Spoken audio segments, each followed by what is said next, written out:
Hi, friends. Write in the comments what city you are from. Perhaps you also had similar stories. It is very interesting to know what happened in your corner of the world. If you enjoyed it, don't forget to like it. Share your thoughts or stories in the comments. And subscribe to the channel. There are more exciting and unexpected stories ahead. All characters and events described in this story are fictitious. Any resemblance to real people or events is purely coincidental. Do not judge strictly. Morning sun streamed through the wide bay windows of the Harper home, painting the kitchen soft golds and pinks. The house, a two-story colonial with white wood paneling and black shutters, sat neatly at the end of a dead-end street in Willow Creek, a suburb outside Raleigh, North Carolina.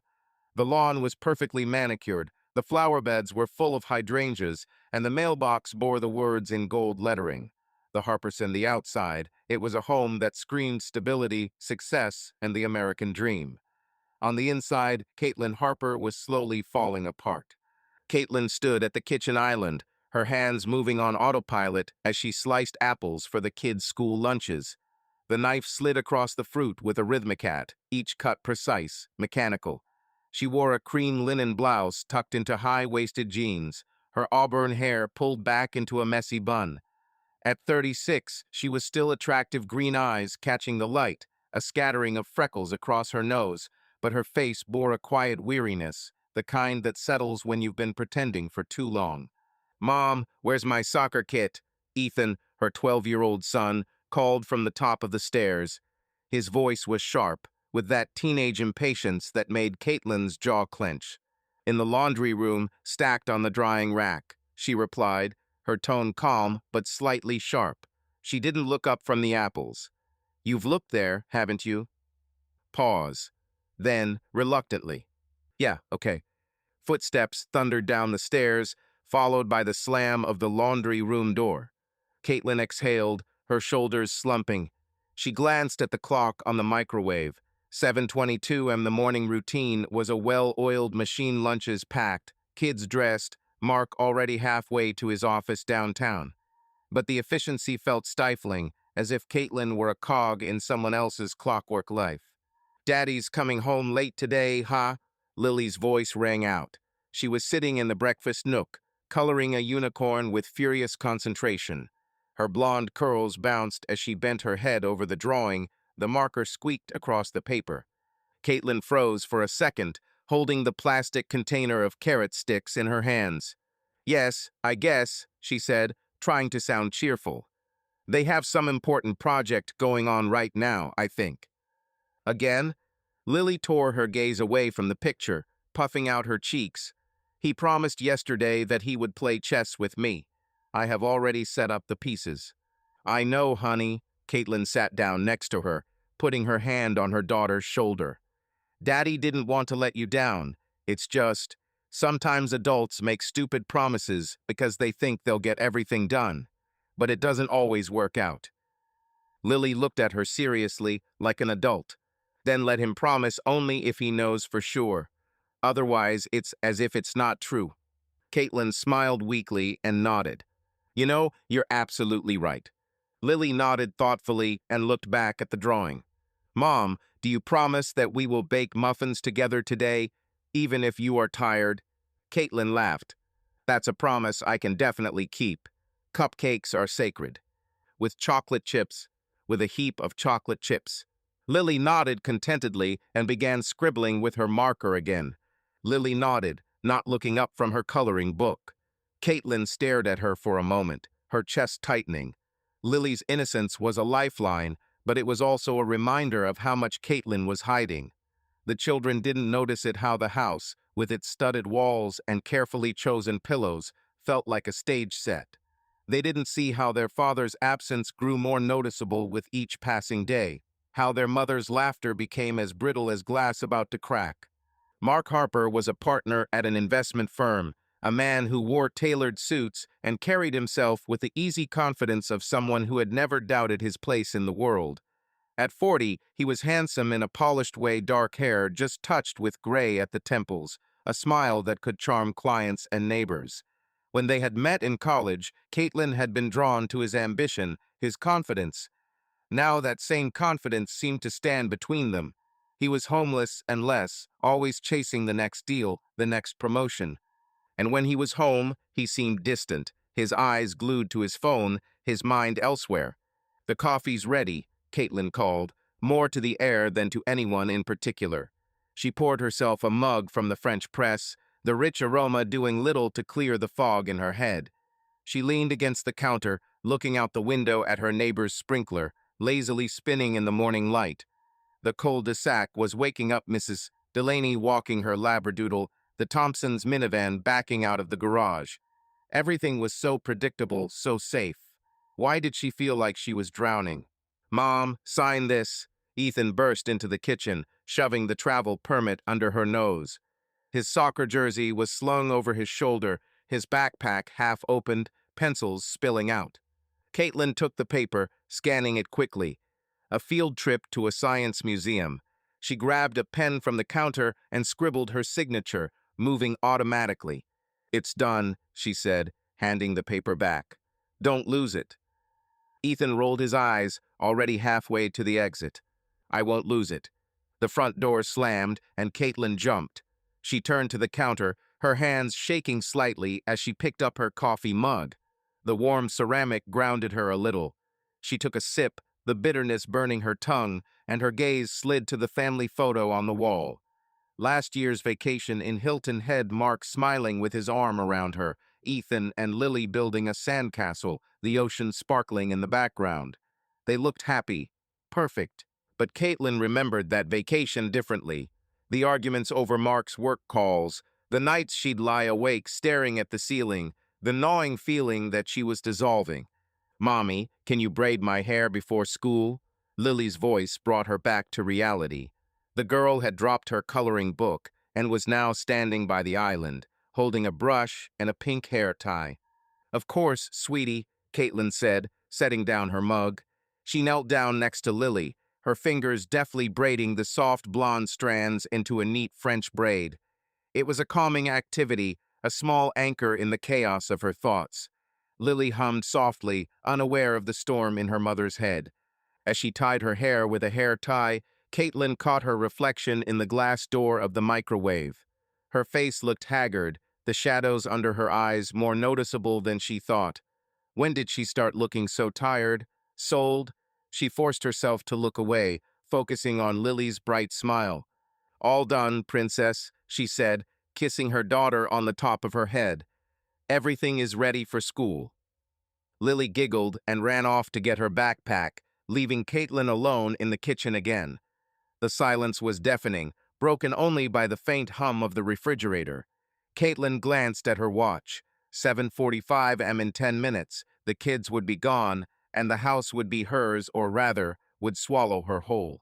She walked to the sink, rinsing her mug slowly and deliberately. Her gaze fell on the engagement ring, the diamond sparkling in the light. It was beautiful, a 3-carat emerald cut that Mark had picked out. She remembered the day he had proposed, down on one knee in the park outside their old apartment, his face so sincere it had made her laugh. She had said yes without hesitation, believing in the life they would build together. The ring felt heavy now, like a reminder of promises fraying at the edges. The front door opened and Mark's voice rang out. "Kate, have you seen my blue tie? The one with the stripes?" She froze, her hands still in the soapy water. "In the closet, second drawer," she shouted back, her voice even despite the tightness in her chest. Mark appeared in the kitchen doorway, already dressed in a white shirt and dark blue pants. His hair was damp from the shower, and he smelled faintly of cedar cologne. "Thank you," he said, smiling quickly as he adjusted his cufflinks. "Important meeting today. I can't look worse than my best." "Good luck," Caitlin said, drying her hands on a towel. She watched him walk through the kitchen, grabbing an apple from the bowl on the table. He was always on the move, always on his way to somewhere else. "Are you okay?" he asked, stopping to look at her. His brows furrowed slightly, but it was the kind of concern that felt formal, like he was checking a box. "It's fine," she lied, her smile automatic. "Just getting the kids ready." He nodded, already turning away. "Okay, I have to go. I'll write if I'm late." He left without waiting for an answer, the door clicking quietly behind him. Caitlin stood there, still clutching the towel, her heart pounding in a way that was both familiar and terrifying. She wanted to scream, to throw something, to demand that he take hers, but instead, she carefully folded the towel and placed it on the countertop. The school bus blared its horn outside, and Lily's voice rang out. "Mom, he's here." "Coming," Caitlin called, grabbing their lunch bags and ushering the kids out the door. Ethan was already halfway down the driveway, his backpack bouncing as he ran. Lily held her hand, chatting about her spelling test. Caitlin listened, nodding at the appropriate moments, but her mind was elsewhere, sinking into a void she couldn't name. When the bus pulled away, she stood on the porch, waving until it disappeared around the corner.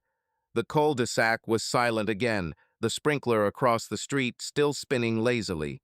Caitlin wrapped her arms around herself, the morning air cool on her skin. She felt like a ghost in her own life, wandering around a house that wasn't hers. Back inside, she walked into the living room, her bare feet sinking into the plush carpet. The space was immaculate neutral tones, stylish furniture, a gallery of family photos, and abstract art on the wall. She'd spent years decorating this house, choosing the throws and arranging the bookshelves, but it felt like someone else's vision. She sank onto the couch, her gaze drifting to the coffee table, where a stack of untouched magazines lay. Southern Living, Architectural Digest, Vogathy were decoration, like everything else. Her phone buzzed on the armrest, and she picked it up, expecting a reminder about a Tay meeting or a text from Mark. Instead, it was a calendar notification therapy. 10 o'clock. Amsh stared at the screen, her stomach clenching. She'd been seeing Dr. Ellis for 6 months now, ever since the panic attacks had started. They came out of nowhere, her heart pounding, her vision blurring, the world shrinking. Dr. Ellis had been kind, patient, but Caitlin still hadn't told her the truth.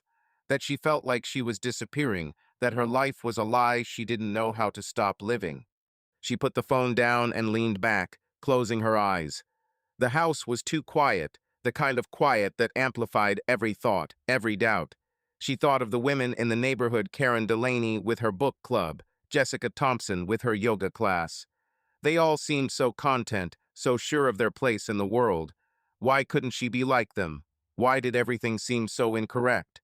A memory surfaced, unbidden, her mother's voice, sharp and critical, from long ago. "You have a good man, Caitlin. Don't screw it up." Her mother had always been practical, rejecting anything that smelled of weakness.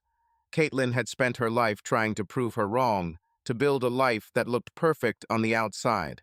But now, standing in the center of that perfection, she felt suffocated.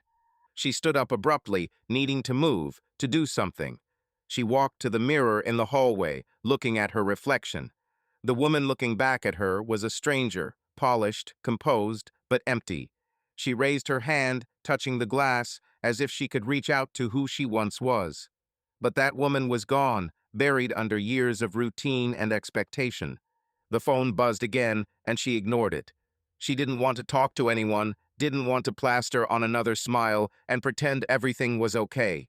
She walked out the back door, stepping onto the deck. The backyard was picture postcard, perfect green grass, a wooden swing, a fire pit surrounded by Adirondack chairs.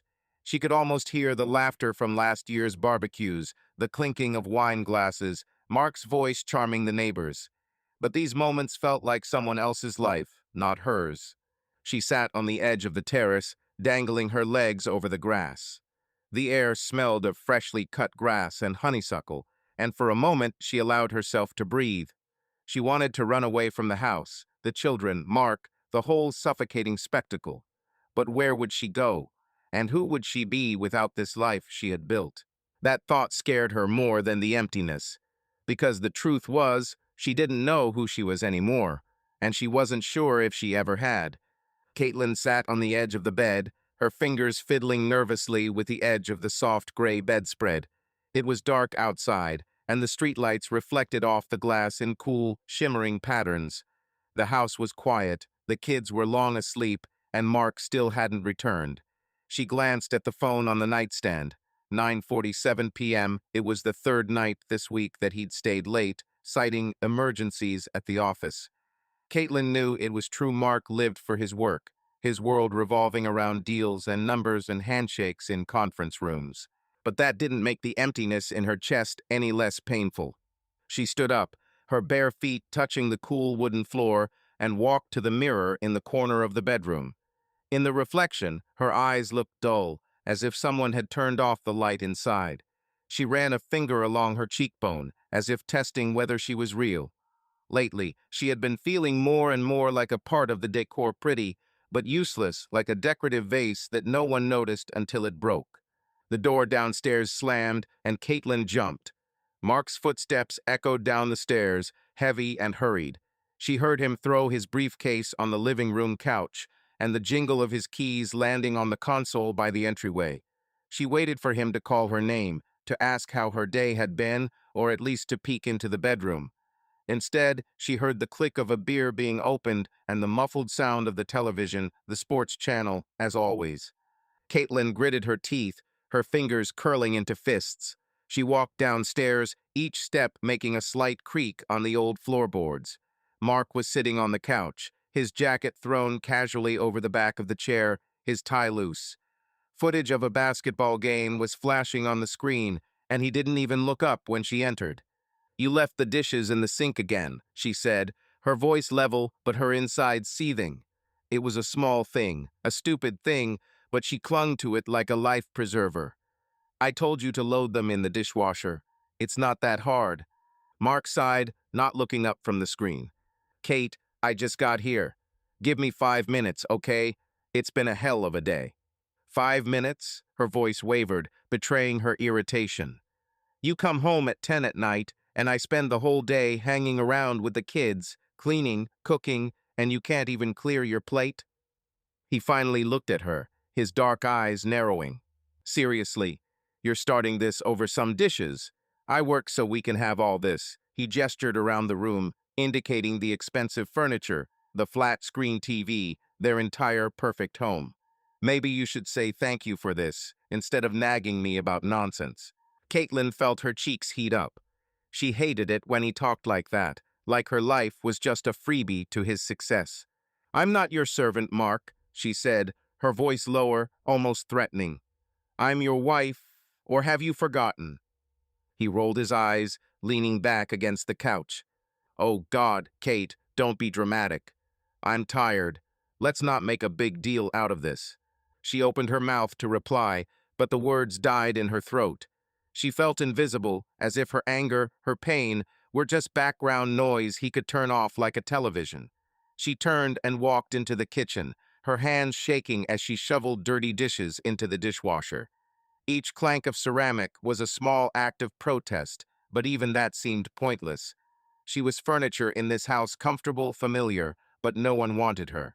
The next morning, Caitlin stood by the living room window, watching the school bus carry Ethan and Lily away. Her fingers were still wrapped around her cold coffee, and her mind was spinning over the conversation she had with Mark the night before. He had left for work without even saying goodbye, leaving behind only the scent of his cologne and a crumpled newspaper on his desk. She knew he hadn't meant to, that he was simply caught up in his own life. But that didn't change the fact that she felt forgotten, like an old letter lost in a drawer. Her gaze fell on a leaflet attached to the refrigerator with a magnet. "Beginners Yoga, Willow Creek Community Center, Tuesday, 10 o'clock. Amsh signed up for the class last week, urged on by Jessica Thompson, a neighbor who swore yoga would change her life." Caitlin didn't believe in such promises, but she needed something to get her out of the house, out of the silence that was getting louder. She changed into black leggings and a loose tank top, grabbed the yoga mat she'd bought a couple of years ago and never used, and headed to the car. The community center was 10 minutes away, in downtown Willow Creek, where the neat storefronts of cafes and boutiques gave the illusion of a small town out of a postcard. Caitlin parked, feeling her heartbeat a little faster, nerves or anticipation, she wasn't sure. The yoga room was bright, with tall windows and wooden floors that smelled of lavender and wax. Several women had already laid out their mats, chatting and giggling. Jessica waved at her from the corner, her perfectly coiffed hair and bright sports bra looking like she'd just stepped out of a Lululemon commercial. Caitlin forced a smile and headed toward her. "You finally came," Jessica exclaimed, her voice full of enthusiasm. "It's going to be amazing, I promise. Jason is the best instructor. He's just, well, you'll see." Caitlin nodded, unrolling her mat. She wasn't sure she was ready for another awesome experience, but sitting at home was worse. She took a seat in the back row, trying to be inconspicuous, and began to scan the room. The women around her were her age, all wearing brightly colored leggings and carrying water bottles decorated with stickers. They seemed so alive. Caitlin felt a twinge of envy, which she quickly tried to suppress. The door to the room opened, and a man who appeared to be named Jason walked in.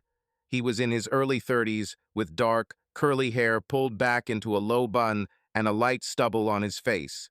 His movements were confident but not pompous, and his smile was warm, almost disarming. He wore a black t-shirt and loose pants, and he exuded a calmness that Caitlin hadn't felt in years. "Good morning, everyone," he said, his voice deep and slightly husky. "Good to see some familiar faces and a few new ones. Let's start by getting comfortable and just breathing. No pressure, no expectations. Just be here." Caitlin sank down onto the mat, feeling awkward, but his words somehow eased some of the tension. She closed her eyes, following his instructions, and tried to focus on her breathing. In, out. His voice guided her, gentle but sure, and for the first time in a long time, she felt her thoughts slow down. The class went by faster than she expected. Jason moved around the room, adjusting poses, but he did it subtly, with light comments that made everyone smile. When he came to help Caitlin with a downward dog, his hand gently touched her back, guiding her. "Okay, just relax your shoulders," he said quietly, and his eyes met hers. There was an attentiveness in them that she hadn't expected, as if he really saw her, and not just another student. "Thank you," she muttered, feeling her face warm. "You're welcome," he replied with a slight smile before moving on to the next woman. After class, Caitlin lingered, slowly rolling up her mat while the others chatted and packed up. Jessica had already left, citing a meeting with a friend, and the room was mostly empty. Jason stood at the exit, folding towels, and Caitlin found herself wanting to talk to him, but not knowing what to say. "Newbie?" he asked, noticing her gaze. His tone was light, friendly, without a hint of condescension. "Yes," she admitted, feeling a little foolish. "I'm not quite sure what I'm doing." He laughed, and the sound was warm as sunlight. "No one is sure the first time. The main thing is to just come. The body will figure it out itself." Caitlin nodded, unsure of what to say. She wanted to say something clever, something that would hold his attention, but the words were eluding her. Instead, she simply said, "I'm Caitlin. Nice to meet you." "Jason," he said, extending his hand. His grip was warm, confident, and she felt her heart skip a beat. "I'm glad you came, Caitlin. I hope to see you at our next class." She smiled, feeling a little less lost for the first time that day. "I will try." Back home, Caitlin felt her mood drop again. The house was the same as always, too clean, too quiet. She tossed her yoga mat into the corner of the hallway and walked into the kitchen, where Mark's note lay on the table. "I'll be late, don't wait." Her fingers tightened on the paper, and she felt the anger welling up inside her again. Don't wait, as if she'd ever waited for anything else. She opened the refrigerator, pulled out a bottle of white wine, and poured herself a glass. The cold liquid burned her throat, but it didn't bring relief. She sat at the kitchen island, looking at her reflection in the dark window. She remembered Jason's gaze not just polite, but attentive, as if he saw more in her than she did. It was a dangerous feeling, and she knew it, but it was also the only thing that had made her feel alive in months. Her phone vibrated, and she looked at the screen. A message from Jessica. "So how do you like yoga?" "Jason is cool, right?" Caitlin smiled, but didn't respond. She wasn't ready to share this little piece of something new, something that was only hers. She finished her wine and went upstairs, her steps quieter than usual. In her bedroom, she paused in front of the mirror, looking at herself longer than usual. She didn't know who this woman was, but for the first time in a long time, she wanted to find out. A warm breeze slid through the streets of Willow Creek, carrying with it the scent of magnolia blossoms and freshly cut grass. Caitlin sat in her SUV in the community center parking lot, her fingers tapping nervously on the steering wheel. She caught her reflection in the rearview mirror, eyes bright and cheeks slightly pink, and she couldn't decide if it was from excitement or something more dangerous. Her yoga mat was in the back seat, still smelling of lavender from her last class. She wasn't sure why she'd come back here 2 days after her first class, but the thought of seeing Jason again made her heart beat faster than she'd like to admit. It was cool inside the community center, the air conditioner humming quietly, and the lobby smelled of lemon-scented cleanser. Caitlin passed the front desk, where an older woman with bright red lipstick was flipping through a magazine. On the wall was a bulletin board covered with flyers for local events, a farmer's market, a charity-run, watercolor classes. Among them was a small poster listing a yoga class schedule and a phone number to sign up for private lessons. Caitlin paused, her gaze lingering on the name, Jason Clark, certified instructor. She pulled out her phone, snapped a photo of the poster, and before she could change her mind, dialed the number. Jason Clark, came his voice on the other end, warm and slightly husky, like in class. Caitlin felt her throat go dry. "Hello, this is Caitlin Harper," she said, trying to sound confident. "I was in your class on Tuesday. I wanted to know about personal training." "Caitlin, it's good to hear from you," he replied, and she could have sworn she heard a smile in his voice. "Private lessons are a great way to get deeper into your practice. What do you want out of yoga? Relaxation, strength, flexibility?" She hesitated, unprepared for the question. What did she want? She wasn't even sure why she was calling. "I guess, a little bit of everything," she finally said, feeling stupid. "I just want to change something." "That's a good start," he replied, and his tone was so sincere that her tension eased slightly. "Let's start with one lesson, see how it goes. When is convenient for you?" They set a date for Friday afternoon in a small room on the center's second floor.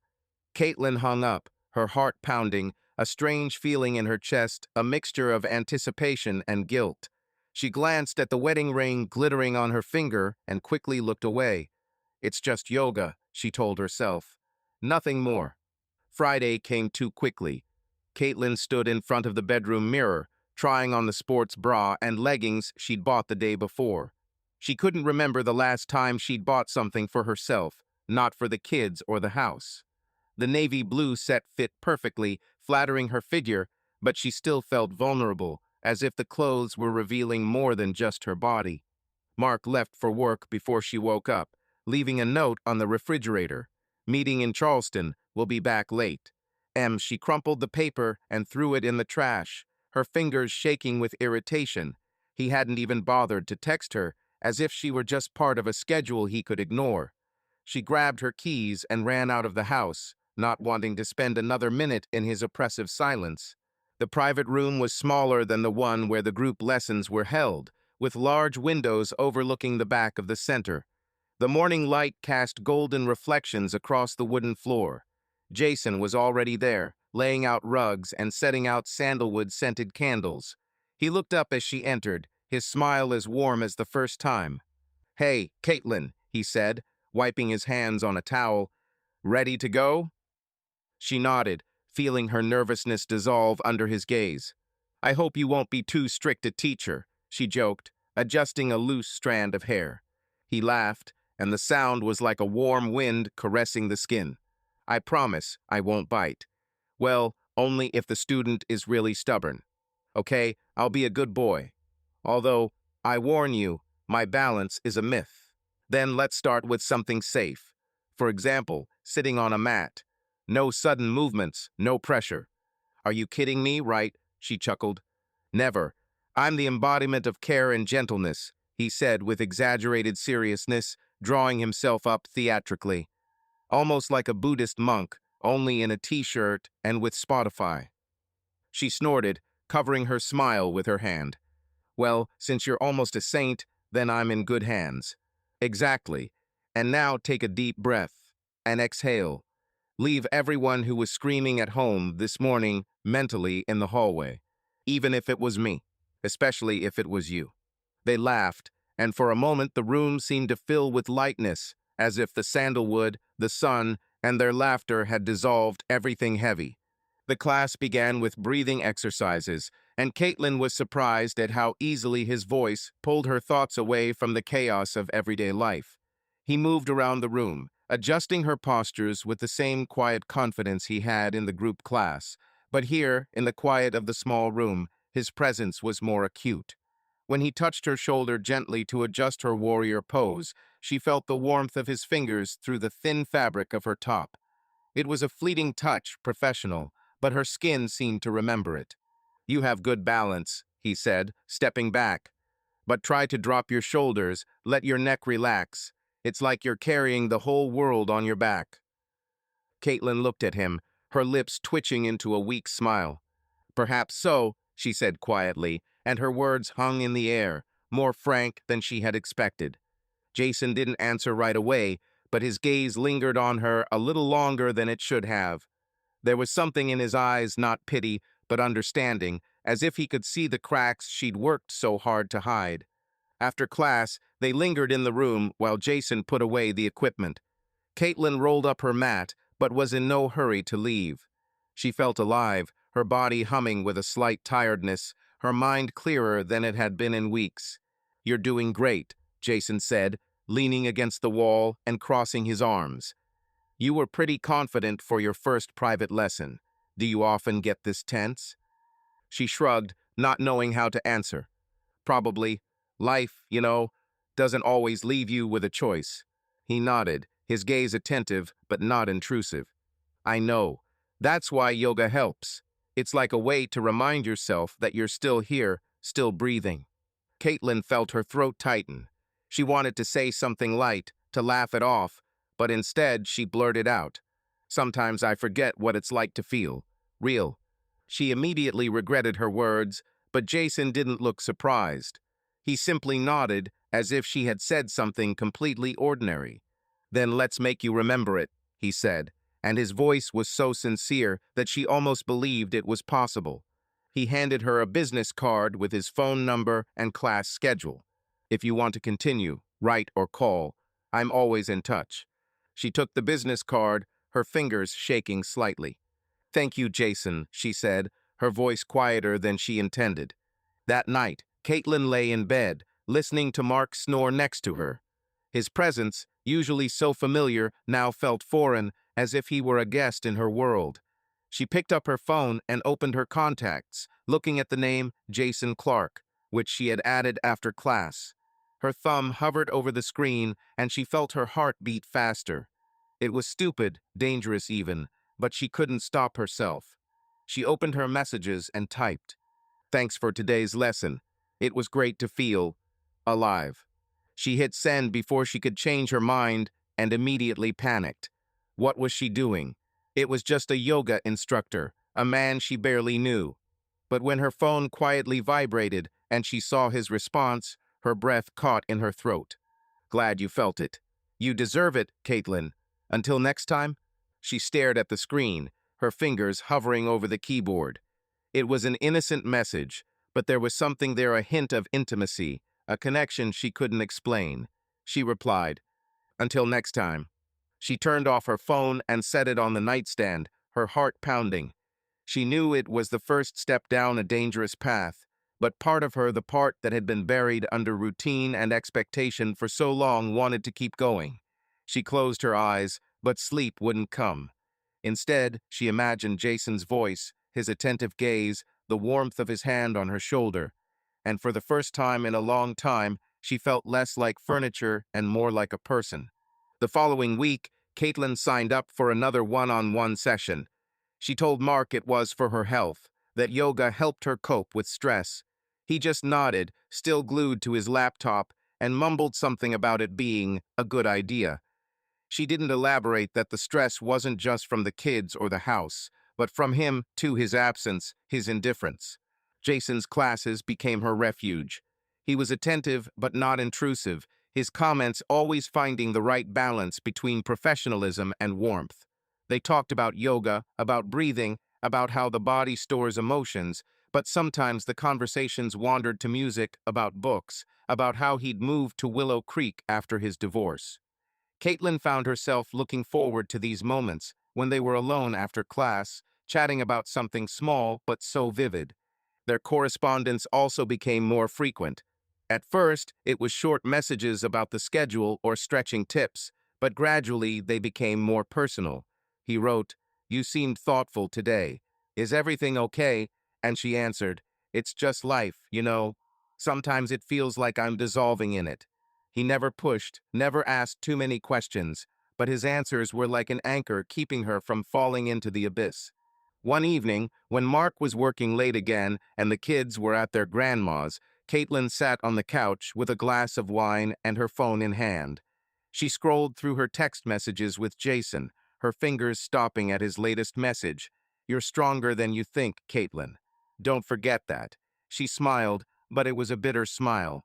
She knew this was more than just yoga. It was an emotional connection that was growing with each passing day, and she didn't know how to stop it or if she wanted to stop it at all. She wrote, "Sometimes I don't know who I am without all this home, family, routine. It's scary." She sent the message and immediately regretted it, but the response came almost instantly. "You are you, Caitlin, not what's around you. If you want, I can help you remember that." She reread his words, her breathing uneven. It was temptation, pure and dangerous, and she knew she was on the edge. But in that moment, in the quiet of her perfect home, she wanted to step forward, even if it meant falling. Caitlin sat behind the wheel of her SUV, parked in the shade of an old oak tree on the outskirts of Willow Creek. Her fingers clutched the leather case of her phone, the screen still glowing with Jason's latest text. "Are you free tomorrow night? There's a place you might like." She reread his words, her heart pounding so loudly it seemed to drown out the distant hum of passing cars. This wasn't just a question, and she knew it. This was a choice, a moment when she could retreat or step into the abyss. She typed a reply, her fingers shaking. "Yes, I'm free. Where shall we meet?" She pressed send and leaned back in her seat, her breathing ragged. She told herself it was just a meeting, just a conversation, but the lie was already taking root, thin as a spider's web, but strong as steel. The house was quiet, the kids at a sleepover with friends and Mark working late as usual. Caitlin walked into the bedroom, her footsteps almost silent on the soft carpet. She opened her closet, rummaging through clothes she hadn't worn in years, dresses that had once flattered her figure, but now seemed too daring for her suburban life. Her hand settled on a deep green dress with a low neckline that she'd bought on sale a couple of years ago and never worn. She held it close, looking into the mirror. The woman looking back at her was a stranger, not a tired mother, not a wife melting into a routine, but someone else, someone alive. The next night, Caitlin stood outside a small bar on the outskirts of town, away from the prying eyes of Willow Creek. The bar was called Safe Haven, and it looked like it was stuck in time. Wood paneling, dim lamps, vinyl records spinning on an old record player. Jason was waiting for her at the bar, his dark hair down and his shirt with the sleeves rolled up, giving him a relaxed yet attractive look. When he saw her, his face lit up with a smile, and Caitlin felt her nerves melt away in the warmth of his gaze. "You look stunning," he said, standing up to hug her. His hands lingered on her shoulders a little too long, and she felt her skin flush at the touch. "Thank you," she replied, her voice quieter than she expected. "This place, it's cozy." "I knew you'd like it," he said, gesturing for her to sit. "You can breathe here, not like in the city center." They ordered drinks, wine for her, whiskey for him, and the conversation flowed like a river after rain. They talked about music, books, and places they wanted to visit. Jason told them about growing up in a small town in Colorado and how he'd run away to find himself. Caitlin listened, her eyes glittering in the dim light, and she found herself smiling, not forced, not out of politeness, but genuinely. "And you?" he asked, leaning a little closer. "Where is Caitlin who dreamed of something more than suburbia?" She froze, her fingers clenching the stem of the glass. She got lost somewhere along the way, she said, her voice almost a whisper. I don't know how to find her. He looked at her, his gaze soft but piercing. Maybe she's closer than you think, he said, placing his hand on hers. His touch was warm, confident. Caitlin didn't flinch.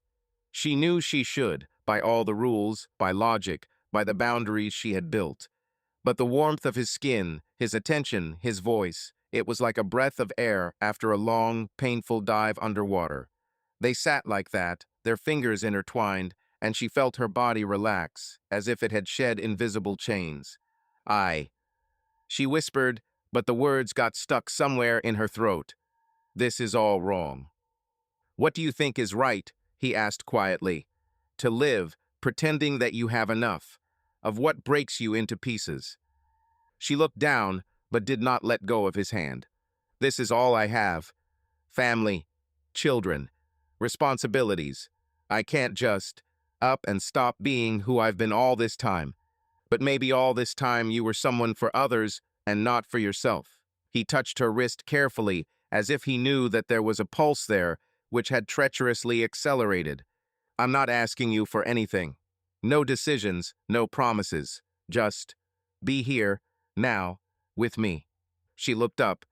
His gaze was attentive, serious. There was no pressure in it, only silence, into which you could fall and, perhaps for the first time in a long time, feel like yourself. I don't remember the last time someone looked at me like that, she admitted in a whisper. I look because I want to see, not a mask, not a role. You. The silence was palpable, like warmth between them. He ran his thumb slowly over the back of her hand. Caitlin held her breath. If you ask me to, I'll stop, he said, barely moving his lips. But I don't want to pretend it doesn't matter. She hesitated, just for a second. Then she answered just as quietly, I don't want you to stop. As the bar began to empty, Jason suggested they take a walk. They went outside, where the night was warm and the stars were hidden behind a thin haze of clouds. They walked along the river, their steps in sync, and Caitlin felt like she was in another world, a world where she wasn't a wife, a mother, a shadow, just Caitlin. They stopped at an old bridge, where the river murmured softly beneath a wooden railing. Jason turned to face her, his eyes glittering in the lantern light. Are you happy, Caitlin? He asked, his voice low, almost intimate. She opened her mouth to answer, but the words wouldn't come. Instead, she stepped closer, her hands finding his face, and she kissed him. It was an impulse, unthinking, but so right in that moment. His lips were warm, slightly rough, and he kissed her back with equal passion, wrapping his arms around her, pulling her closer. The world around them disappeared, there was only them, the river, and the night. They found themselves in his apartment, small but cozy, with bookshelves and a guitar in the corner. Caitlin didn't think about what she was doing, didn't allow herself to think. She gave herself over to the moment, feeling her body come alive under his touch, her mind freed from the weight of routine. It was euphoria, pure and all-consuming, as if she had finally found herself. In the morning, Caitlin woke up in her bed, her hair still smelling of his cologne. She lay still, listening to Mark's shower in the bathroom. Reality returned, hard and unforgiving, and with it came shame. It came in waves, squeezing her chest, making her breath come in ragged gasps. What had she done? She was a wife, a mother, a woman who should be grateful for her perfect life.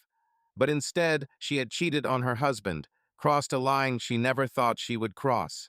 She stood up, her legs weak, and walked over to the mirror. Her eyes were red, her face pale, but deep in her gaze there was still a faint glimmer of the freedom she had felt. She hated herself for it, but at the same time she couldn't deny that it was the best thing she had felt in years. Kate, where are you? Mark's voice came from the hallway, and she winced, quickly wiping away her tears. Here, she called, forcing her voice to sound even. I'll be down soon. She had lied to him when she came home the night before, saying she had been to dinner with Jessica. It was the first lie, but she knew it wouldn't be the last. The lie was easy, too easy, and it scared her. She told herself she deserved it, that years of loneliness and invisibility justified it. But the shame wouldn't go away, it settled in her bones like a chill. Over the next few days, Caitlin delved deeper into the deception. She signed up for extra classes with Jason, but now they ended up not in the gym, but in a cafe in the park in his apartment. She spent the family money on new clothes, on manicures, on things that made her look like the woman she wanted to be. She found herself smiling in the mirror, her walk lighter, but every time she returned home, the shame returned with her. Mark didn't notice. He was too absorbed in his work, his travels, his endless calls. When he asked where she had been, she answered evasively, yoga, meeting up with friends, just hanging out. He nodded without asking questions, which only added fuel to her excuses. If he didn't care about her, why should she care about him? Her correspondence with Jason became her salvation. She checked her phone every few minutes, waiting for his messages, which came like little flashes of light in her gray world. "You were incredible today," he wrote after one of their dates. "I can't stop thinking about you." She read these words, her heart sank, and she answered, "You make me feel alive." It was true, but a truth that destroyed everything she knew. One night, while Mark was away on business and the kids were asleep upstairs, Caitlin sat in the kitchen, staring at a receipt from a new boutique downtown. She'd bought a dress, shoes, even perfume, all on the credit card she and Mark shared. She knew he'd notice, but part of her wanted him to notice, wanted him to ask to see her. But another part of her was afraid of that, afraid the truth would come out. Her phone vibrated, and she opened a message from Jason. "I miss you. Tomorrow at 7. She smiled, her fingers already typing out a reply, but then she heard Ethan's footsteps on the stairs. "Mom, why aren't you sleeping?" he asked, rubbing his eyes. Caitlin quickly turned off the screen, her heart jumping. "Just checking something," she said, her voice too high. "Go to sleep, honey." He shrugged and walked away, but Caitlin felt her guard slip. She was becoming careless, too caught up in this new sense of freedom to notice how her lie was beginning to unravel. She knew she couldn't go on like this forever, but the thought of stopping was unbearable. She deserved this, she told herself, but the words were becoming less and less convincing. Mark Harper sat at his massive oak desk in a corner office on the 17th floor of a downtown Raleigh skyscraper. Outside, the city sparkled in the setting sun, reflected off the glass facades of the buildings, but his gaze was glued to his laptop screen. A spreadsheet of revenue projections for a new client flickered in front of him, but his mind was elsewhere. He rubbed his temples, trying to shake off the fatigue that had become his constant companion in recent weeks. Something was wrong, and it had nothing to do with work. Caitlin had changed. It had taken him a while to notice too many meetings, too many deadlines, too many distractions. But now that he'd begun to pay attention, the signs were everywhere. She was quieter, but not the soft quiet she was used to, but distant, almost cold. Her smiles were few and far between, and she no longer asked questions about his day or complained about his late arrivals. She was just slipping away like a shadow he couldn't catch. He leaned back in his chair, his fingers drumming on the armrest. Last night, when he'd been searching for his credit card in the kitchen drawer, he'd come across a receipt from a boutique downtown, nearly $400 for a dress and shoes. He frowned, trying to remember the last time Caitlin had bought something for herself. She'd always been frugal, preferring to spend her money on her children or her home. The receipt was dated last week, and it left him with a strange feeling, not anger, but confusion. Why hadn't she mentioned it? And why had she even gone to the boutique if her closet was so full? Mark closed his laptop and pulled out his phone, opening his banking app. He scrolled through the last few weeks of transactions, and his eyebrows rose. Another receipt, this one from a spa, for $150 for a manicure and a massage. Then a coffee shop he'd never heard of, with several $20 purchases, and another $100 for something called Safe Haven. A bar? A restaurant? He had no idea, but the name grated on his ear like a warning. He put his phone down, his fingers curling into fists. Caitlin had never been a spendthrift. She was the one who reminded him to turn off the lights to save on bills, who bought the kids' clothes on sale. This kind of spending was out of character. Or maybe he just didn't know her as well as he thought. When Mark returned home that evening, he found Caitlin in the living room, hunched over her laptop. She quickly closed the lid as he entered, her movements too jerky to appear natural. "Working?" he asked, trying to sound casual. He took off his jacket and hung it over the back of a chair. "Just checking my email," she replied, her gaze darting to the side before returning to him. "How was your day?" "The usual," he said, watching her. Her hair was down, slightly wavy, and she was wearing a new sweater, a soft, creamy color he hadn't seen before. "A new sweater?" She froze, her fingers touching the edge of the fabric. "Oh yes," she said, her voice too light. "I bought it on sale. I've been wanting to update it for a while." He nodded, but something inside him twisted. A sale. Another lie, according to the $400 receipt. He wanted to ask, wanted to pin her down, but instead he just said, "It suits you." She smiled, but the smile did not reach her eyes. "Thank you." Mark walked into the kitchen, pouring himself a glass of water to buy himself time. His thoughts swirled like autumn leaves in the wind. He wasn't paranoid, but something was wrong. He'd known Caitlin for almost 15 years, and she'd never acted like this, evasive, distant, almost like a stranger. He remembered the way she'd looked at him in the early years of their marriage, her eyes shining as he told him of his plans, the future they'd build together. Now her gaze was blank, as if she were looking right through him. He returned to the living room, but Caitlin had already gone upstairs, leaving her laptop on the couch. The screen was off, but his phone was nearby, and he saw it blink, signaling a new message. He froze, his hand hovering over the device. He never checked her phone, it was against his rules. But something instinct, suspicion nudged him. He picked it up, his thumb touching the screen. The lock code was the same as always, Lily's birthday. The screen lit up, and he saw a notification from an unknown number. "You were incredible today. I can't wait for Friday." Mark felt the blood drain from his face. He opened the messages, his fingers moving slowly, as if afraid of what he would find. The messages were short, but their tone was too personal, too close. "I miss. You make me feel alive. Until next time." The contact's name was simply J, no last name, no context. But Mark knew enough. This wasn't a friend, a colleague, or a casual acquaintance. This was someone who knew Caitlin in a way they shouldn't have. He put the phone back down, his hands shaking. He didn't feel anger, not yet. It was something deeper, more painful, betrayal mixed with confusion. He'd always thought their marriage was strong, that they were a team.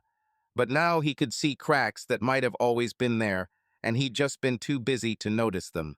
The next day, Mark made a call he never thought he'd make. He'd found a contact through a colleague who'd once mentioned a private investigator to check out a business partner. The man on the other end of the line introduced himself as Richard Kane, his voice calm, professional, and with a slight southern accent. "How can I help you, Mr. Harper?" Kane asked, and Mark felt his throat tighten. He explained everything, trying to keep his composure. Caitlin's strange behavior, the checks, the messages, her detachment. Kane listened silently, only occasionally asking clarifying questions. When Mark finished, the detective said, "I can start watching tomorrow. I'll need her schedule, photos, and any information that will help." "Are you sure you want to do this?" Mark hesitated. Part of him wanted to stop, to forget everything, to believe he was wrong. But the other part of him, the part that had seen the messages, that had felt her coldness, couldn't let go. "Yes," he said at last, "I want to know the truth." Kane had given him instructions. Send pictures of Caitlin, her car, her schedule. Mark felt like a traitor, but he told himself it was necessary. If he was wrong, he would apologize, do anything to get her back. And if not, he wasn't sure what he would do if his worst suspicions were confirmed. Over the next week, Mark became more attentive. He noticed little things he'd previously missed. The new scent of perfume she applied before she left for yoga. The way she hid her phone when he entered the room. Her habit of lingering after dinner. staring out the window with a glass of wine. He tried to talk to her, but every conversation ended in empty sentences, as if they were actors performing roles in a play they both hated. Kane sent updates every few days. The first was simple. Caitlin did go to yoga, but not a group class, one-on-one with a man named Jason Clark. Kane included a photo of Caitlin and Jason leaving a coffee shop, their heads together, her hand on his elbow. Mark looked at the picture, his stomach twisting. It wasn't proof of cheating, but it was more than friendship. The second report was worse. Kane had followed Caitlin to the Safe Haven bar, where she had met Jason. They had sat close, too close, and Kane had noticed that they had left together, holding hands. Mark had read the report in his office, his fingers gripping the paper so tightly that it had crumpled. He felt the anger rise in him, but it was followed by pain, sharp as a knife stabbing his chest. He thought of Caitlin, the woman he loved, the mother of his children, and he couldn't understand how they had come to this. He started going through her things, hating himself for it. In her purse, he found another receipt, this one from a flower shop, for a bouquet he'd never seen. In her car, under the seat, he found a parking ticket for the street where the Safe Haven bar was. Each new piece of evidence was like a blow, but he couldn't stop. He wanted to know everything, even if it killed him. One evening, while Caitlin was at yet another yoga class, Mark sat in the living room with a glass of whiskey. The kids were upstairs, engrossed in their tablets, and the house seemed too big, too empty. He pulled out his phone and opened the folder of photos Kane had sent him the day before. In one, Caitlin was laughing, her head thrown back, and Jason was looking at her with such tenderness that Mark felt his heart clench.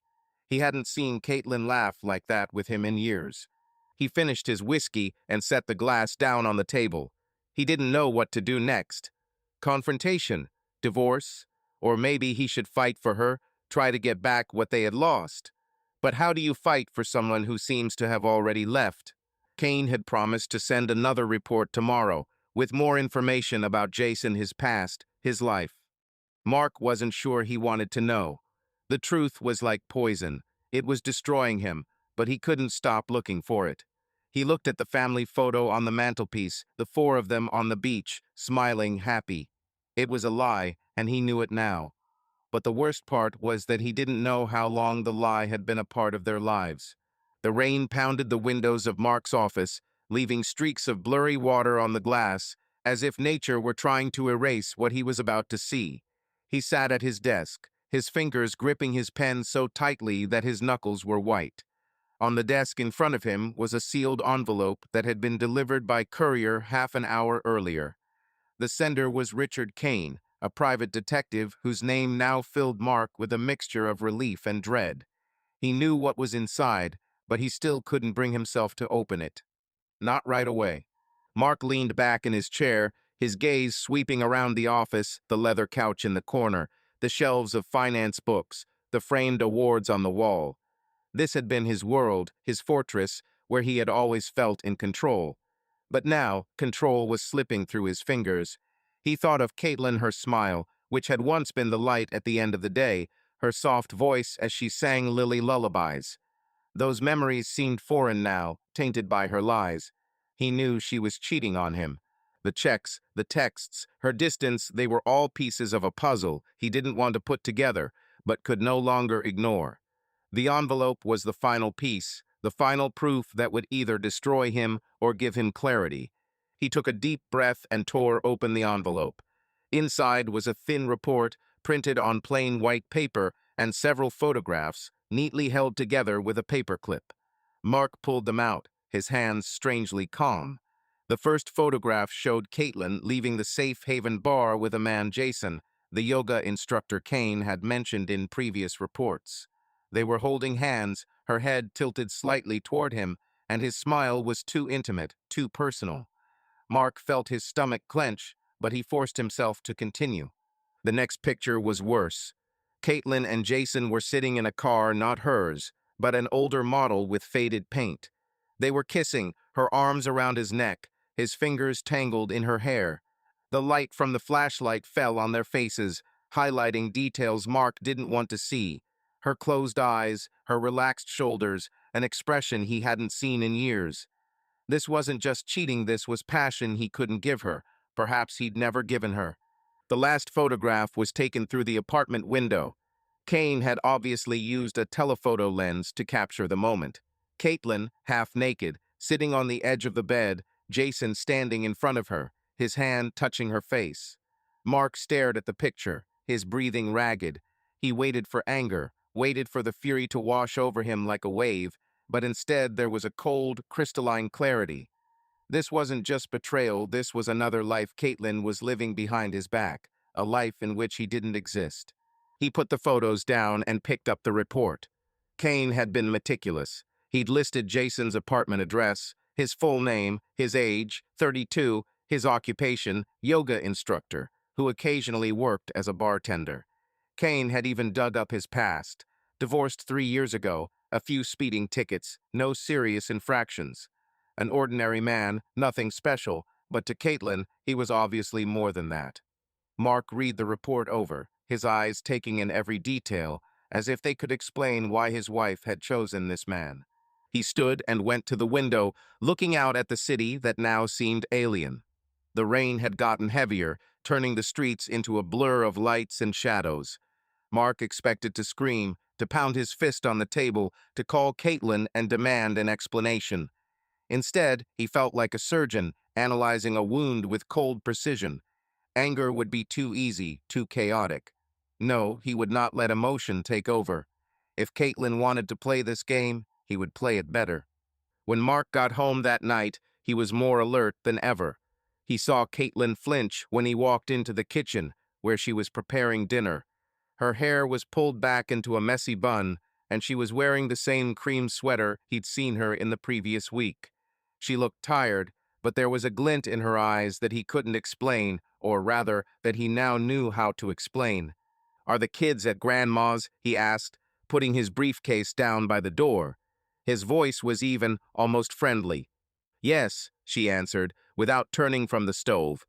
"I thought it would be fun for them to spend the night with her."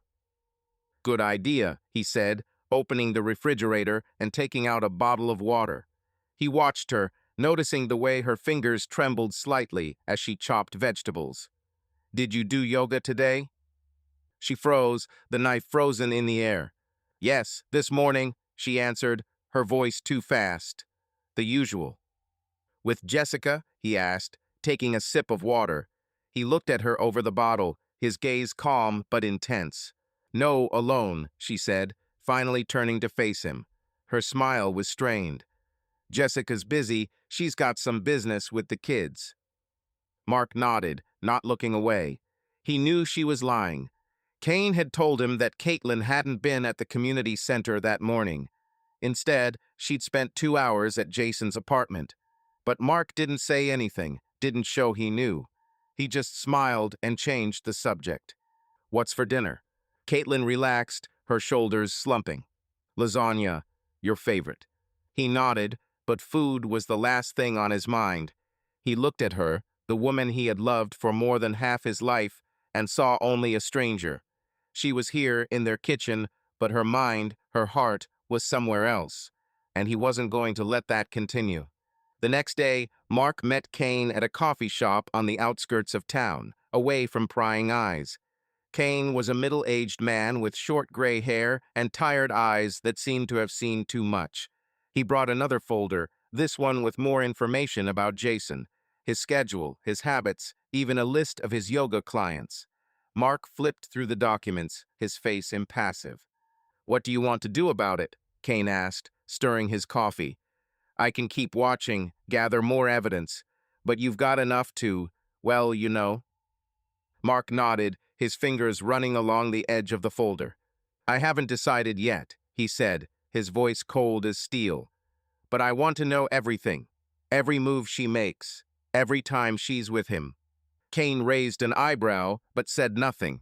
He simply nodded and made a note on his notepad. "It will cost more," he warned, "but I can arrange for round-the-clock surveillance." "Money's not the problem," Mark said. He thought about the bank account, the years of hard work that had allowed them to live in this perfect house, in this perfect neighborhood. Now that money would be a weapon, a tool to take back control. Over the next few days, Mark began to plan. He wasn't going to make a scene, wasn't going to yell or demand a divorce. That would have been too obvious, too weak. Instead, he decided to proceed methodically, like a business. He studied Caitlin's schedule, her habits, her lies. He noticed the way she hid her phone, the way she left the room to answer texts. He began to copy her messages, plugging her phone into his laptop while she slept. Every text from Jason, "You are on my mind. I can't wait to see you again." It was like a knife. But Mark used the pain to fuel his plan. He started with small things. He accidentally left a receipt from a boutique on the kitchen table, watching as Caitlin froze when she saw it. "Is this yours?" he asked casually, pointing to the paper. "I found it in the drawer." She blushed, her fingers gripping the edge of the tabletop. "Oh yes, I forgot to tell you. I just updated my wardrobe." He nodded, not pressing, but her nervousness was obvious. He wanted her to know he was noticing. Wanted her to start doubting, to suspect that he knew something. It was his first revenge to make her nervous, to make her feel caught, even before he had said a word. He also began gathering information about Jason. Kane had reported that he was renting an apartment and was sometimes late with his payments. Mark thought that might be leverage. He contacted a lawyer, an old friend from college, to discuss possible steps, not divorce yet, but something more subtle. Maybe an anonymous letter to Jason's landlord, hinting at his unreliability as a tenant. Or maybe a conversation with the owner of the Safe Haven bar where Jason worked, hinting at his unprofessional behavior. Mark knew how the world worked. Money and connections could ruin a person's life without leaving a trace. But most of all, he wanted Caitlin to feel the effects. He began to change his behavior, coming home earlier, asking more questions, looking at her longer than usual.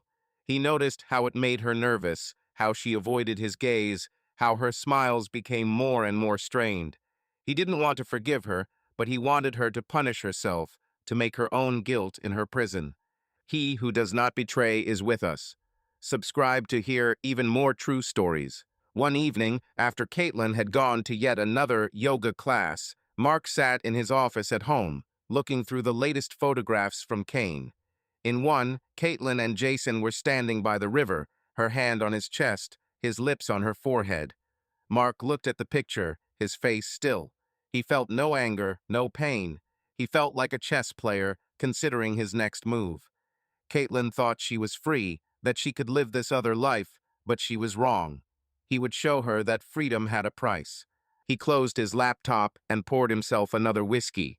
The rain was still falling, its rhythm a metronome, counting down until he made his move. He didn't know what the outcome would be: divorce, reconciliation, or something else entirely.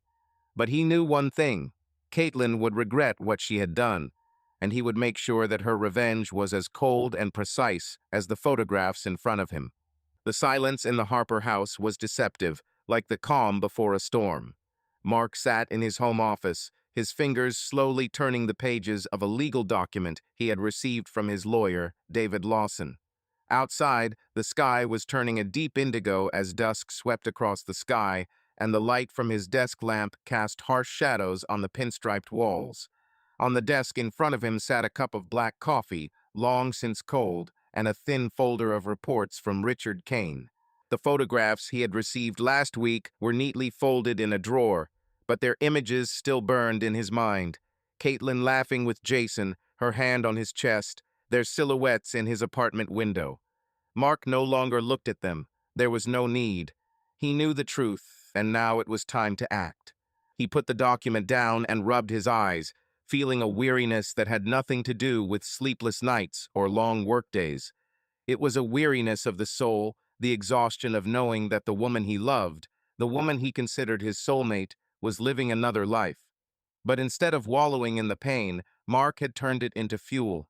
He was a man who always found a solution, whether it was a difficult deal or a business crisis. Now he was applying that same method to his marriage, or what was left of it. David Lawson, his lawyer and old friend, sat across from him, his face serious but not judgmental. This was the third time they had met in this office that week, and each conversation was a step in a plan Mark was devising with cold precision. "Are you sure you want to go down this path?" David asked, pushing his glasses up his nose. His voice was even, but there was a note of caution in it. "This is a big step, Mark. There may be no turning back." Mark nodded, his gaze hard as granite. "I'm sure," he said. "She's made her choice. Now it's my turn." David sighed as he opened the folder of documents. "Okay, I've got everything you asked for ready. The joint accounts are in your name, with a minimum balance so she won't notice the change right away.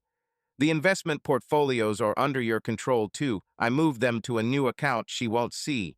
As for the will," he paused, looking at Mark over his glasses. "You cut Caitlin out. Everything is in the kids' names, with you as the sole guardian. The house, the cars, even her car, everything is in your name now. If she wants to contest it, she'll have to prove her case in court, and that'll be difficult." Mark nodded, his lips pressed into a thin line. He took no pleasure in these actions, but he felt they were necessary. Caitlin had ruined their marriage, and he wasn't going to leave her anything that would soften the blow. "What about the trust fund for the kids?" he asked, his voice businesslike, as if he were discussing a deal rather than the breakup of his family. "Already done," David replied. "The fund is protected. Caitlin won't be able to access it, even if she files for divorce. I also added a clause that limits her custody rights if the case goes to court. Given the evidence you have," he gestured to the folder with Kane's reports, "the court will most likely side with you." Mark leaned back in his chair, his fingers running along the edge of the table. "Okay," he said. "I want it all sealed. No loopholes."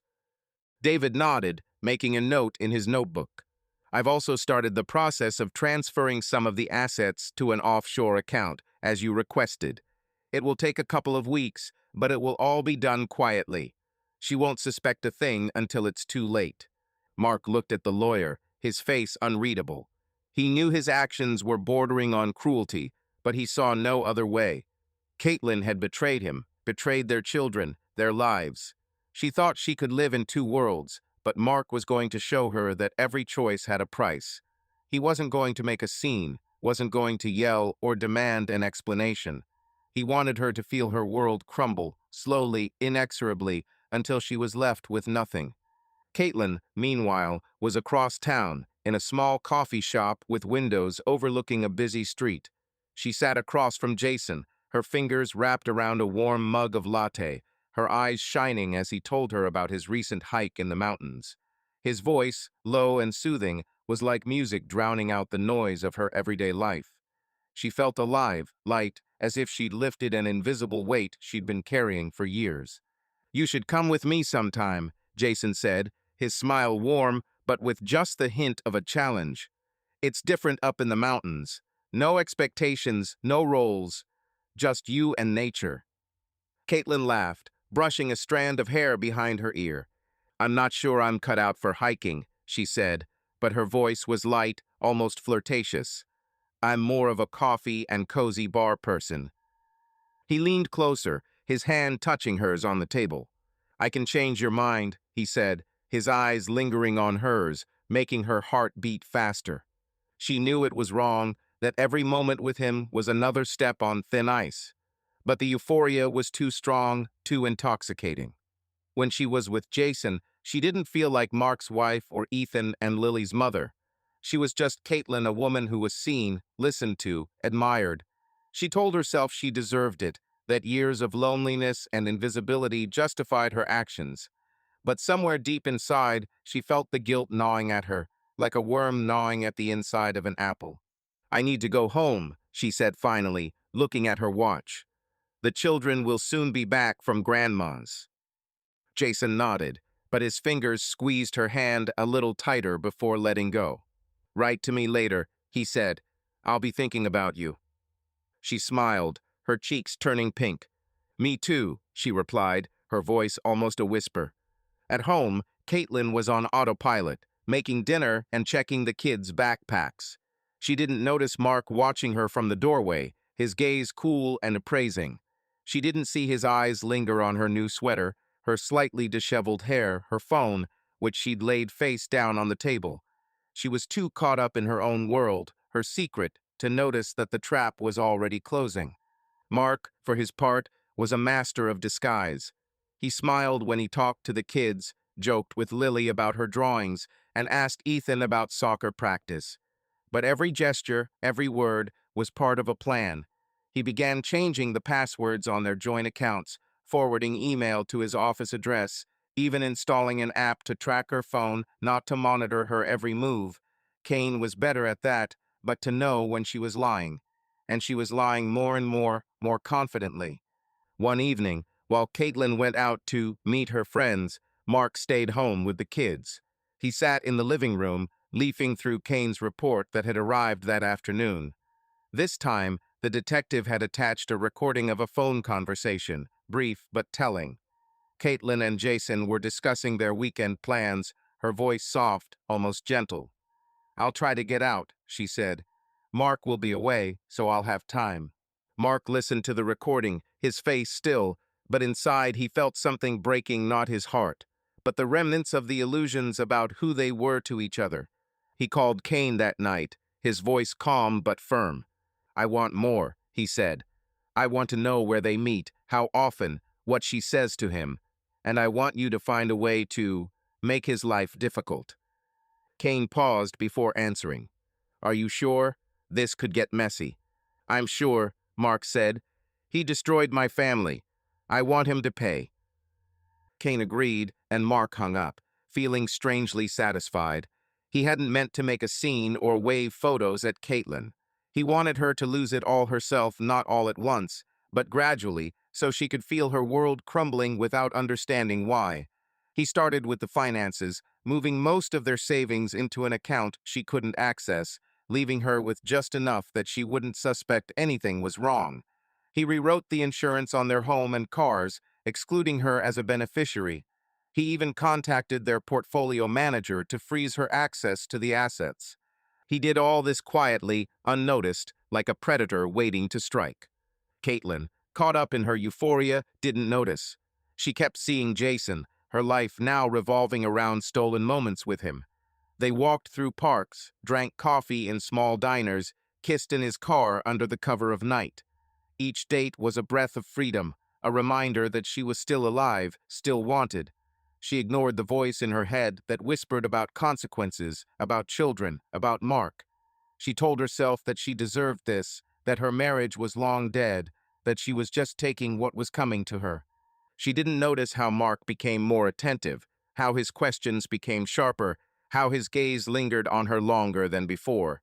She didn't see how he checked her purse, how he wrote down her credit card numbers, how he took pictures of her phone when she left it unattended.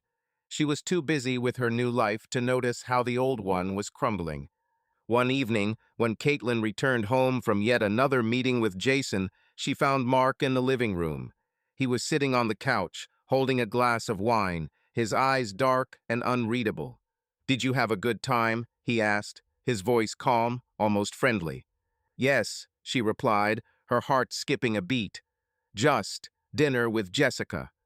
He nodded, his lips curling into a small smile. "I'm glad you're taking time for yourself," he said, and his words were so soft that she almost believed he was sincere. But when she got upstairs, her phone vibrated. A message from Jason. "You were such a light today. I can't wait for tomorrow." She smiled, but it quickly faded. Something in Mark's tone, in his eyes, made her feel cold. She brushed it off, telling herself it was just paranoia. But somewhere deep down, she knew that the masks were beginning to fall, and the game she was playing would soon become dangerous. The autumn wind blew dry leaves across the sidewalk of Willow Creek, their rustle mixing with the distant hum of cars. Caitlin sat on the porch of her house, the house that had once seemed like the embodiment of her dreams, but now felt foreign. She wrapped her arms around herself, her fingers clutching the sleeves of her thin cardigan, as if trying to hold on to the warmth that was slipping from her life. She had returned from another meeting with Jason last night, her heart still fluttering at his words, at his touch, but something had changed this morning. She couldn't quite put her finger on it, but the air in the house had grown thicker, the silence heavier. She didn't notice when a nondescript gray car pulled up and parked at the curb. A man in a dark suit stepped out, holding a thin envelope. His steps were confident, businesslike, and Caitlin felt a chill as he walked toward her. "Caitlin Harper?" he asked, his voice as dry as the autumn leaves beneath his feet. "Yes," she replied, her brows furrowing. "Who are you?" "I'm a courier from Lawson's law firm," he said, handing her an envelope. "This is for you. Sign here, please." Caitlin took the envelope, her fingers shaking as she signed the receipt. The man nodded and left, leaving her standing on the porch, staring at her name, neatly typed on the white paper. Her heart sank, instinct telling her that inside this envelope was something that would change everything. She tore it open, her eyes scanning the first lines. Notice of filing for divorce. Mark Edward Harper versus Caitlin Elizabeth Harper. The world around her froze. She reread the words, her breathing becoming ragged. Divorce. Mark had filed for divorce. She knew their marriage was falling apart, but the thought that he would take this step had never crossed her mind. She had always thought he was too busy, too consumed with his work, to notice her infidelity. But now, holding these papers in her hands, she realized she had been wrong. Mark was in his office when he received a call from David Lawson. "Notification delivered," the lawyer said, his voice calm but tense. She signed. "We're ready to move forward." "Okay," Mark replied, his tone as cold as marble. "Make sure everything goes according to plan. I don't want any surprises." He hung up and leaned back in his chair, his gaze sliding to the photograph on the table of him with Ethan and Lily on a fishing trip 2 years ago. Caitlin wasn't in the picture, but her presence was still there, like a shadow he now wanted to erase. He didn't feel anger, he didn't feel pain. He felt control, and that was the only thing keeping him from collapsing under the weight of betrayal. It had all been planned with surgical precision. In the last few weeks, he had restructured the accounts, frozen her access to their savings, rewritten the will to exclude her. The house, the cars, even their joint investment portfolio, all were now under his control. He had consulted with David to make sure Caitlin couldn't challenge it in court. The evidence of her infidelity, the photos, the tapes, Kane's reports, was ready to be used as his trump card. But Mark wasn't going to stop at the legal steps. He wanted her to feel her world crumbling, everything she thought was hers disappearing. He started with the kids. The night after Caitlin got the notice, he gathered Ethan and Lily in the living room. They sat on the couch, their faces confused, as he knelt before them. "Guys," he began, his voice soft but firm, "I need to tell you something. It's going to be hard, but you deserve the truth." He told them everything, not the details of her encounters with Jason, but that their mother had made a choice that had destroyed their family. Ethan, with his teenage angularity, looked at the floor, his fists clenched. Lily, her eyes wide and tearful, asked, "Mom doesn't love us anymore." Mark felt his heart sink, but he remained calm. "She loves you," he said, stroking her head. "But sometimes adults make mistakes, big mistakes." He knew it would break them, but he wanted them to know the truth. He wanted them to see him as a protector, as the one who stayed when Caitlin chose a different path. Later, he called his mother, then her parents, then their mutual friends Jessica Thompson, Karen Delaney, even a couple from their church group. He didn't go into detail, but he said enough that the truth would spread like wildfire. Caitlin had cheated on him. Caitlin had destroyed their family. He knew Willow Creek was a small town where gossip traveled faster than the wind, and he used that to his advantage. Caitlin sat in her car, parked at the community center, her fingers clutching the divorce papers. She tried calling Jason, but his phone was off. She texted him a dozen times, her words growing more desperate. "Please answer. I need to talk to you. I don't know what to do." But there was no answer.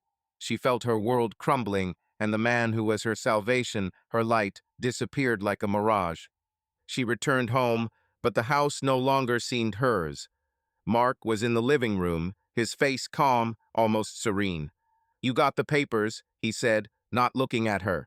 His voice was as smooth as the surface of a lake before a storm. "Mark," she began, her voice shaking. "Can we talk?" This is a mistake. We can fix this." He finally looked at her, his eyes cold as ice. "Fix it?" he asked, his lips twisting into a bitter smile. "You think I don't know, Caitlin? I know everything. About your yoga practices. About Jason. About how you lied to me, to our children, to everyone." She felt her legs give way. She wanted to deny it, she wanted to explain, but the words were stuck in her throat. "Mark, I didn't mean for this to happen," she mumbled, her eyes filling with tears. I was lost." "Lost?" His voice sharpened, but he didn't raise it. "You weren't lost, Caitlin. You made a choice, and now you'll live with the consequences." He stood up and walked away, leaving her standing in the middle of the living room, clutching the notice that now felt like a death sentence. She didn't know that he'd already told the kids that her reputation in Willow Creek was starting to crumble, that her calls to Jessica and Karen had gone unanswered. She didn't know that Mark had rearranged everything, their accounts, their home, their future, so that she would be left with nothing. The trial was scheduled for a month later, but the preliminary hearing had already made it clear that Caitlin had no chance. David Lawson, Mark's lawyer, presented evidence of her infidelity: photographs, phone records, Kane's reports. The judge, an older woman with a stern face, looked at Caitlin with ill-concealed disapproval. Mark sat across the room, his face impassive, but she could see the triumph in his eyes. He didn't just want a divorce, he wanted to destroy her. Caitlin's lawyer, a young guy she'd hired at the last minute, tried to argue, but he had neither the experience nor the resources to take on Lawson. The evidence was overwhelming, and Mark's financial maneuvering had made her position even more vulnerable. She'd learned that their joint accounts had been emptied, the house had been transferred to Mark, and her car was now his. Even the trust fund for the children was out of her reach. She was broke in every way: financially, emotionally, mentally.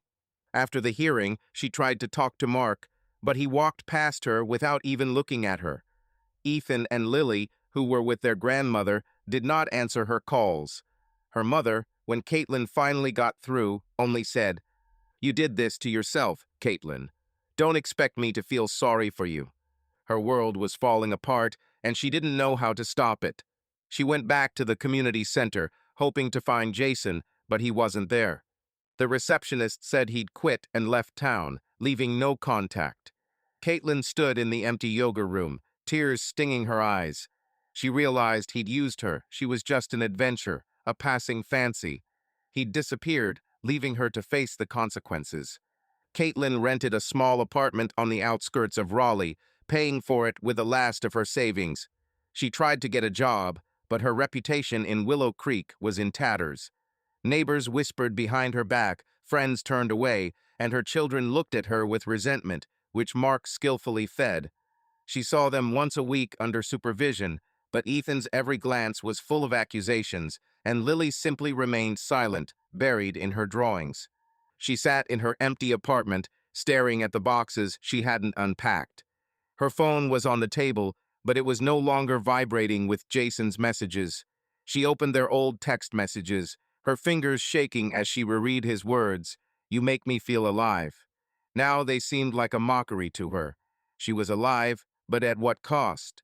She had lost everything: her home, her children, her reputation.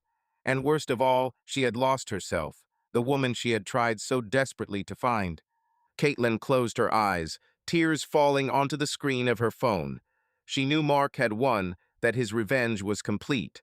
But somewhere deep inside, she still hoped she could start over, find a way to pick up the pieces of her life. But as she sat there alone, surrounded by a silence that was louder than any noise, she knew this collapse was of her own making. Cold fluorescent light flooded Caitlin's small apartment, casting harsh shadows on the peeling walls. She sat on the sagging couch she'd found at a yard sale for $20, her fingers clutching a cracked ceramic mug of cold tea. Outside, through the thin curtain she'd hung to block the view of the parking lot, Raleigh hummed with its nightlife distant sirens, the laughter of passers-by, the hum of tires on wet pavement. But inside her new world, there was a silence so thick she could almost suffocate herself with it. It wasn't the kind of silence that comforted you, but the kind that sucked the last bits of hope out of you. Caitlin set her mug down on the rickety coffee table, her gaze falling on the stack of unpaid bills next to an empty pack of cigarettes. She hadn't smoked in years, but she'd bought a pack last week in a fit of desperation, thinking it would somehow fill the void. She'd been wrong. Nothing could fill that void, not the cigarettes, not the cheap wine she drank in the evenings, not the endless nights spent trying to figure out how her life had gotten this far. Her thoughts turned to Jason, as they often did these days. She'd learned the truth about him too late, when her world was already falling apart. After Mark filed for divorce, she tried to find solace in Jason, but he'd disappeared. His phone was disconnected, his apartment empty, and the community center had told her he'd quit his job and left town. But that wasn't the whole truth. A few days after he'd disappeared, she'd received a letter from her bank. Her personal account, where she'd been transferring small amounts of money for yoga and cafes, had been emptied. Jason had somehow accessed her card, draining everything she'd saved over years of saving. It wasn't a lot of money, about $3,000, but for Caitlin, who was now living on minimum wage, it was everything. She remembered trusting him, opening her heart, her fears, her dreams to him. He listened, his eyes so sincere, his words so warm.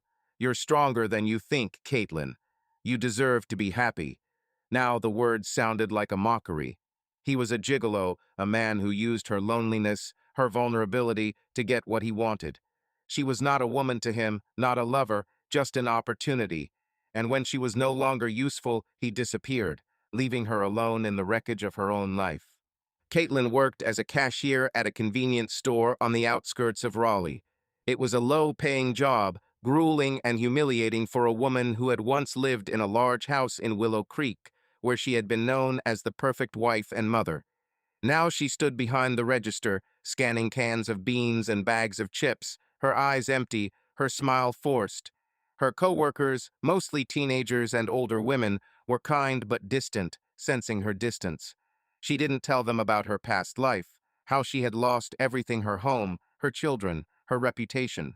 But word seemed to have spread even here. Sometimes she caught shoppers staring at her, looking too long, too curious.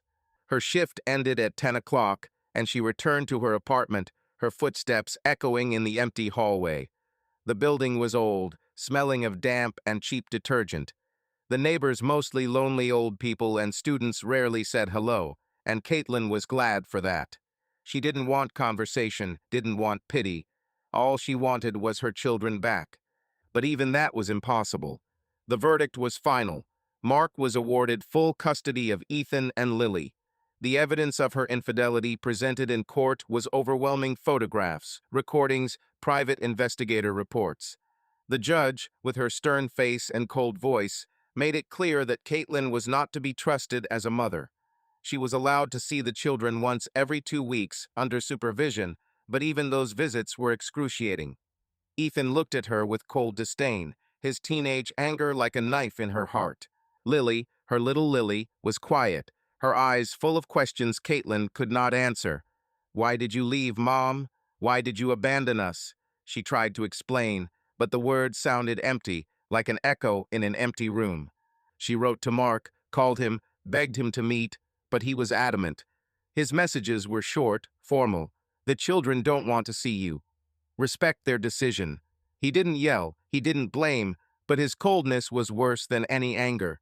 He destroyed her life with the same methodicalness with which he closed multi-million-dollar deals. He transferred their accounts, their house, their cars, everything they owned was now his. Her credit cards were blocked, her savings were gone, and her name was removed from the will. She was erased from their lives as if she had never existed.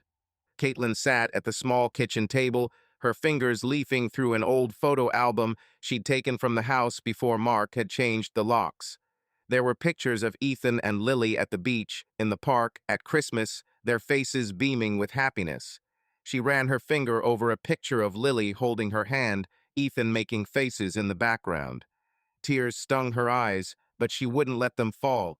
She'd lost them, and it was her fault. She knew it, but knowing didn't make the pain any less acute. She tried calling them, but Mark blocked her number. She wrote letters, long ones, full of apologies and love, but they came back unopened. She even drove to Willow Creek, hoping to see them on the street, but a neighbor, Karen Delaney, spotted her and called the police. The officer was polite but firm. "Ma'am, you better leave. You have no right to be here." She drove away, her hands shaking on the steering wheel, her heart breaking with humiliation. Her reputation in Willow Creek was in tatters. Rumors spread like poison.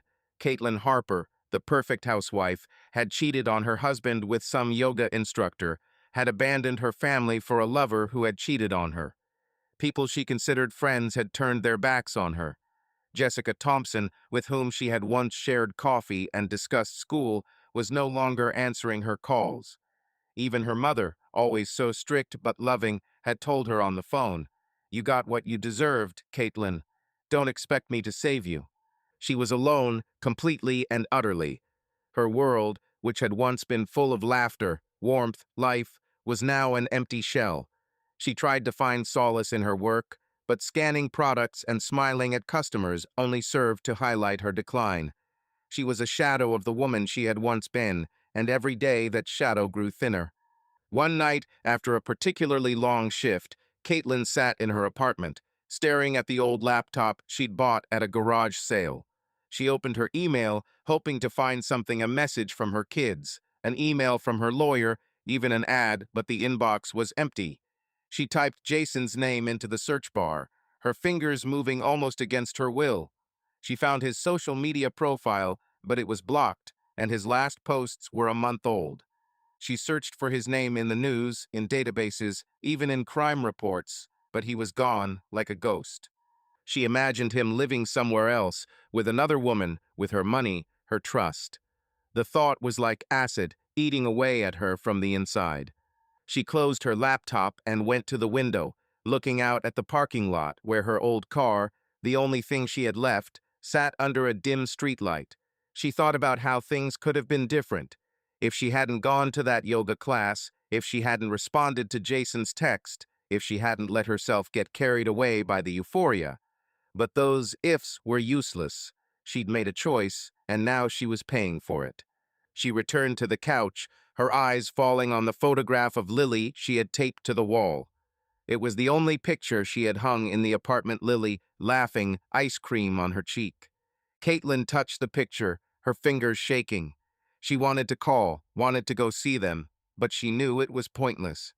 Mark had done everything he could to cut her off from their lives. She was a stranger to her children, to her past, to herself. Caitlin tried to find some kind of footing. She took free classes at the local library, hoping to learn something new, maybe find a better job.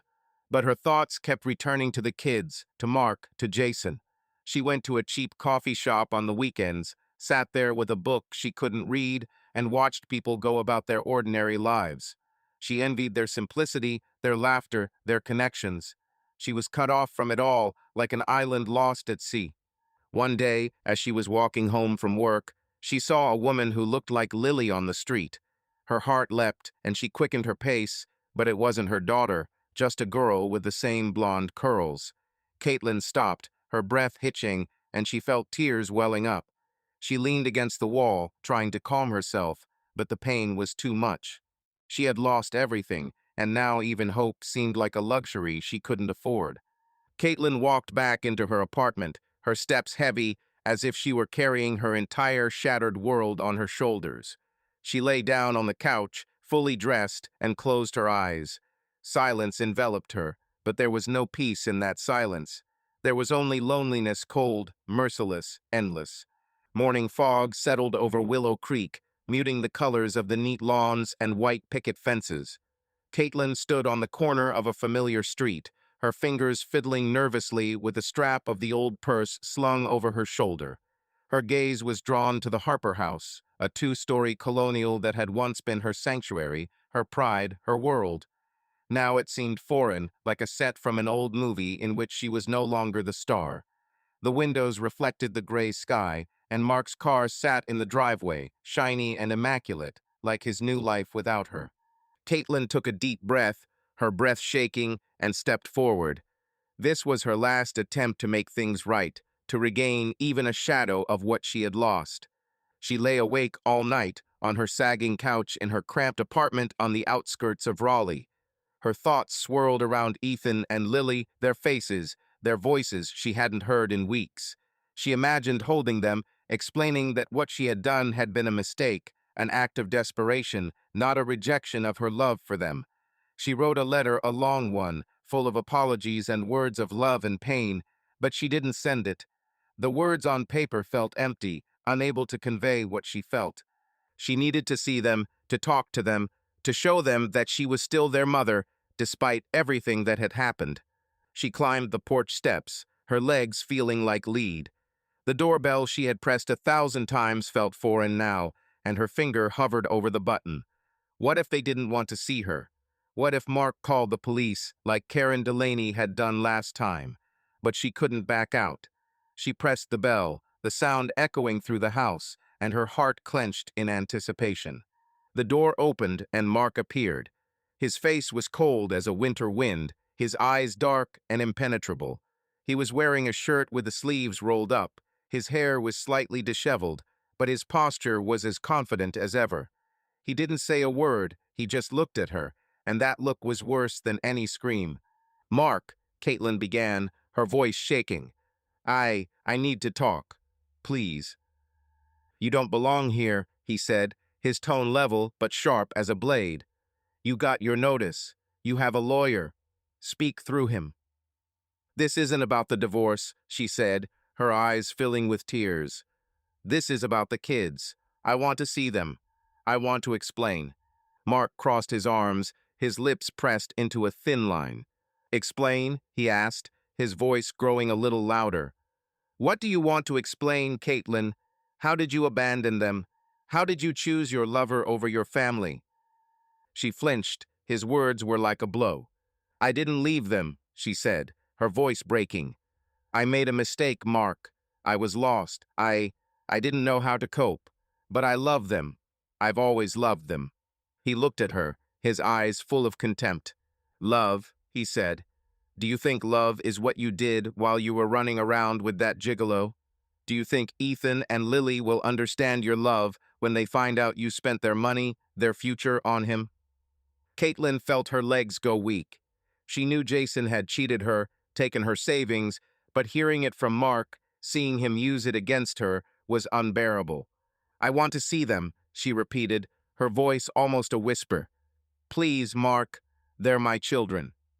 He shook his head, his gaze not softening. "You've lost that right," he said. "The court has decided. I have decided. They don't want to see you." She opened her mouth to protest, but the sound of footsteps behind Mark silenced her. Lily stood in the doorway, her blonde curls pulled back into a messy ponytail, clutching the stuffed bunny Caitlin had given her for her 6th birthday. Her eyes, so big and blue, were filled with fear and confusion. "Lily," Caitlin breathed, stepping forward. "Honey, it's me. I missed you so much." Lily stepped back, her small fingers tightening their grip on the rabbit. "Daddy," she said quietly, her voice shaking. "Why is she here?" Caitlin felt her heart break. She wanted to run to her daughter, to hug her, but Lily's gaze stopped her. It wasn't just fear, it was distrust, alienation, as if Caitlin were a stranger. "Lily, please," she said, her voice breaking. "I didn't mean to hurt you. I want to make things right." Mark placed his hand on Lily's shoulder, gently pulling her back. "Go upstairs, honey," he said, his voice soft but firm. "I'll handle it." Lily nodded, casting one last confused look at Caitlin, and disappeared into the house. Caitlin felt tears stinging her eyes, but she refused to let them fall. She turned to Mark, her voice full of despair. "You're turning them against me," she said. "You're telling them lies." "A lie?" Mark raised an eyebrow, his voice growing colder. "I showed them the pictures, Caitlin. I told them how you spent their money on your lover. That's not a lie. That's the truth you created." She gasped, her hands clenched into fists. "I want to see Ethan," she said. "Where is he?" "He doesn't want to see you," Mark replied, his tone final. "And I'm not going to make him. Go away, Caitlin. You're not part of this family anymore." He closed the door, leaving her standing on the porch, her world crumbling with every beat of her heart. She didn't move, her feet were rooted to the spot, and the tears finally came, hot and uncontrollable. She wanted to scream, to pound on the door, to demand to be let in, but she knew it was useless. Mark had won. He had taken everything: her home, her children, her life. And now he had taken even her hope. Caitlin walked back into her apartment, her steps heavy, as if she were carrying her entire shattered world on her shoulders. She dropped her bag on the floor and collapsed onto the couch, her eyes staring at the ceiling where the cracks had spread like cobwebs from an old lamp. She tried to picture Ethan and Lily's faces, their laughter, their warmth, but all she saw was the fear in Lily's eyes, the coldness in Mark's voice. She had lost them, and the realization was like a knife stabbing deeper. She pulled out her phone, her fingers shaking as she dialed Mark's number. She knew he wouldn't answer, but she left a message anyway, her voice hoarse from crying. "Mark, please," she said. "I know what I've done. I know it's my fault. But they're my kids. I want to be a part of their lives. I'll do whatever you say. Just give me a chance." She hung up, knowing he wouldn't call back. She texted Ethan, then Lily, even though their numbers were blocked. "I love you. Forgive me. I will always be your mother." The messages went into the void, like her hopes. She stood and went to the window, looking out at the parking lot where her car sat under a dim street lamp. Her life was like that now, dim, lonely, without light. She thought about Jason, about his lies, about how he used her and then disappeared, taking her money and her trust. She thought about Mark, about his cold revenge, about how he methodically destroyed everything she loved. But most of all, she thought about herself, how her own decisions had led her here, to this empty apartment, to this empty life. The next day, Caitlin went to work, her eyes red from a sleepless night. She stood behind the register, scanning products, her movements mechanical, her smile empty. The customers didn't notice her pain, her loneliness, and she was glad of it. She didn't want their pity, didn't want their questions. She just wanted to get through the day, and the next, until the pain became bearable. But the pain wasn't bearable. It grew like a storm that wouldn't subside. Caitlin tried to find meaning in her new life. She took classes at the library, tried reading, even started writing a journal, hoping it would help her understand herself. But every word, every line brought her back to her children, to their faces, to their absence. She had lost them, and no classes, no words could fix it. She tried to contact her friends, but her calls went unanswered. Jessica, Karen, even her mother had all turned their backs on her. She was an outcast in Willow Creek, a woman whose reputation had been destroyed by gossip and the truth that Mark had so skillfully spread. She thought about leaving, starting over somewhere far away, but she had neither the money nor the energy. She was tied to Raleigh, to this apartment, to this job, to the hope that one day her children would want to see her. One evening after her shift, Caitlin sat in her apartment, staring at a photo of Lily taped to the wall. She picked up a piece of paper and began writing another letter, even though she knew it would likely go unread. "My dear Ethan and Lily," she wrote, her hand shaking. "I don't know how to explain what I've done, but I want you to know that I love you more than anything in the world. I made mistakes, big mistakes, and I paid for them. But my love for you will never change. If you ever want to see me, I'll be here, always." She folded the letter and put it in a drawer, next to the others she would never mail. She knew it was useless, that Mark had done everything he could to cut her off from her children. But she couldn't stop hoping, even if that hope was like a knife cutting into her every day. Caitlin lay down on the couch, her eyes closed, and she let herself cry. She wasn't just crying for the kids. She wasn't just crying for Mark. She wasn't just crying for Jason. She was crying for herself, for the woman she was, the woman she wanted to be, the woman she would never be. It was finally clear to her that everything was lost. Her family, her home, her life, it was all gone, and she couldn't get it back. She was alone, and this loneliness was her punishment, her cross to bear for the rest of her days. It was a warm May evening in Raleigh, with the faint scent of magnolia blossoms permeating even the musty air of the cheap motel where Caitlin now lived. She sat on the edge of her narrow bed, covered in a faded bedspread, her fingers wrapped around a bottle of cheap wine she'd bought at the corner store. The room was cramped, with peeling wallpaper and an old television that hummed even when turned off. The only light was a dim lamp on her desk, casting long shadows on the floor where her bag held the few possessions she had left. Caitlin took a swig from the bottle, and her throat burned, but she barely noticed the taste. The wine wasn't for pleasure, it was to numb the pain that seemed to have become part of her being. It had been 6 months since her life had finally fallen apart. The court ruling that had stripped her of custody of Ethan and Lily, the eviction from the home she once called her own, and Jason's betrayal were just the beginning. She had tried to hang on, working as a cashier at a supermarket, living in a tiny apartment, clinging to the hope that she could get her children back. But that hope was as fragile as glass, and now it was shattered. The news came as suddenly as a bolt of lightning on a clear day. Caitlin learned it from Karen Delaney, one of the few people who still spoke to her, albeit with cool politeness. They had run into each other at the supermarket, where Caitlin was scanning products, her fingers moving mechanically, her eyes empty. Karen, dressed in a perfectly pressed dress, paused at the checkout, her lips pressed into a thin line before she spoke. "Did you hear?" Karen asked, her voice laced with a mixture of pity and malice. "Mark's getting married to Jessica Thompson." Caitlin froze, her hand hovering over the scanner. Jessica, her friend, the one she'd shared coffee with, the one she'd shared secrets with, the one she'd laughed at stupid jokes. Jessica, the one who'd sworn yoga would change her life, the one who'd always been there for Caitlin until she'd become an outcast. The thought of Jessica taking her place now in her home, in her bed, in her children's lives was like a knife stabbing her in the heart. "You're lying," Caitlin said, her voice hoarse, barely audible. "It's not true."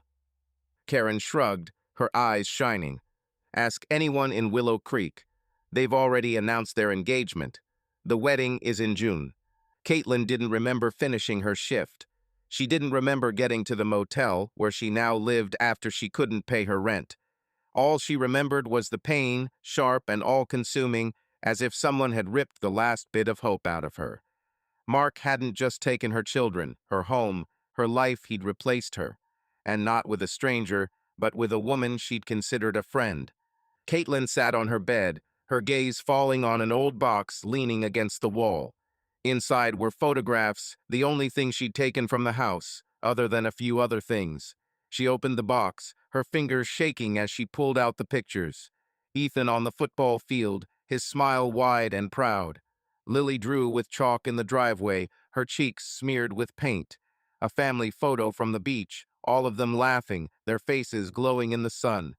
Caitlin ran her finger over the picture, her tears dripping onto the glossy surface. This was her life, her happiness, and she had ruined it all. She took another sip of wine, her thoughts spinning in a dark whirlpool. She thought of Jessica, her perfect hair, her easy laugh, her confidence. How long has this been going on? Had Jessica been there for Mark before everything fell apart, or had she simply seized the moment when Caitlin fell? The thought of her friend's betrayal was almost as painful as losing her children. She had trusted Jessica, shared her fears, her doubts with her.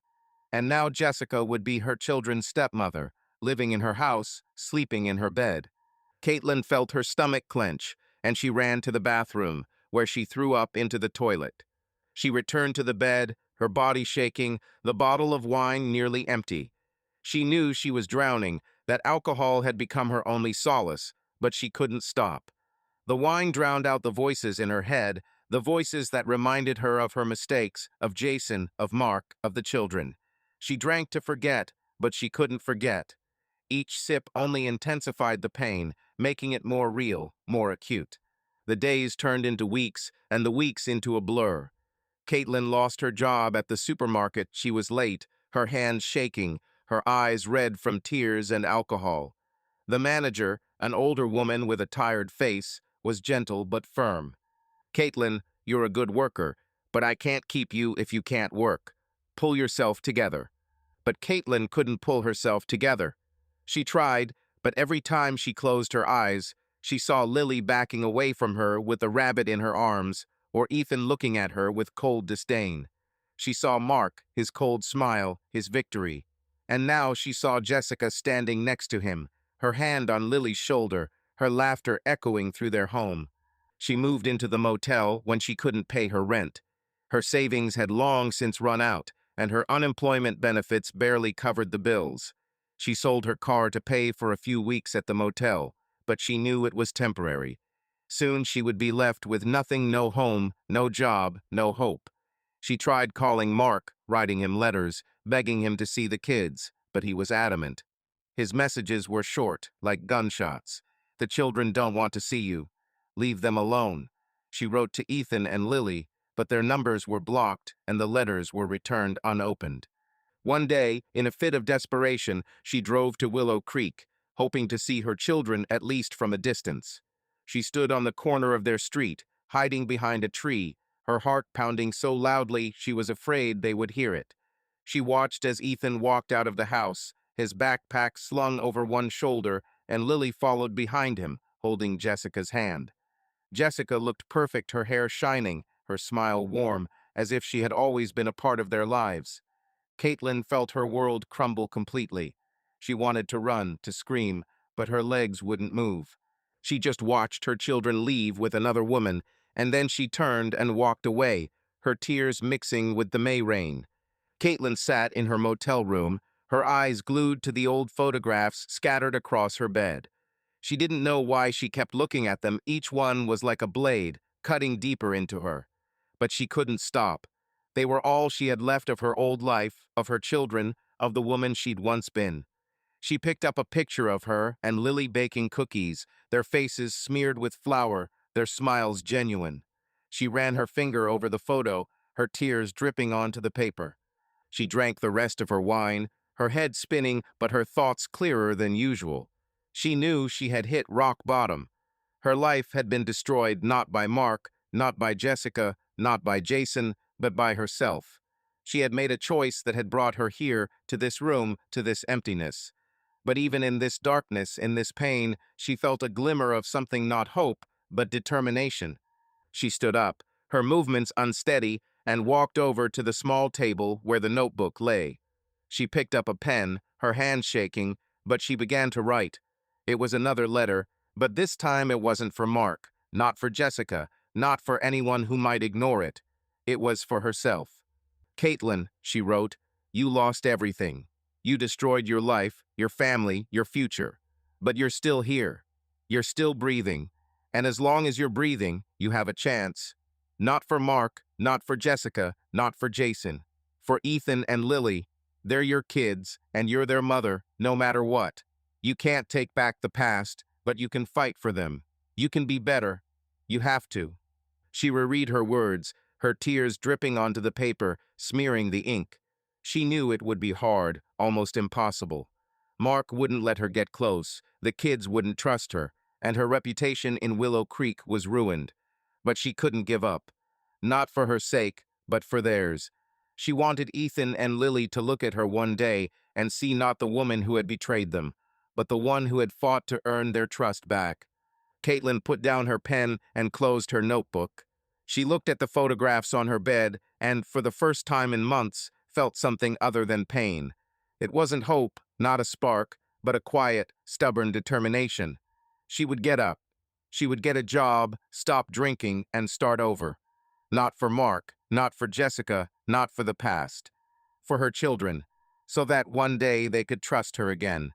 She lay down on the bed, her eyes closed, and for the first time in a long time, she slept without crying. Tomorrow would be a new day, and she would face it with the determination to fight not for what she had lost, but for what she could still gain. Thank you for listening to the end. If you like this story, please support it with a like and a comment. It really inspires us to create new episodes.